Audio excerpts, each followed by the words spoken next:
ক্ষমতাসীন আওয়ামী সরকার আজ রাষ্ট্রঘাতী ও প্রাণঘাতী সরকারে পরিণত হয়েছে বলে মন্তব্য করেছেন সেনাপ্রধান জেনারেল ওয়াকারুজ্জামান। বিকেলে গণমাধ্যমে পাঠানো বিবৃতিতে ছাত্র জনতা হত্যার দায় নিয়ে অতি দ্রুত পদত্যাগ করে জনতার ক্ষমতা জনতার কাছে ফিরে দেওয়ার আহ্বান জানান তিনি। হঠাৎ কেন শিক্ষার্থীদের পক্ষ নিলেন সেনাপ্রধান?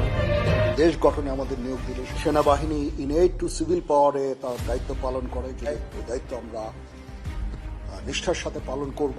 দেশ এবং জনগণের প্রয়োজনে যখন প্রয়োজন হবে আমরা সর্বদা নিয়োজিত থাকব।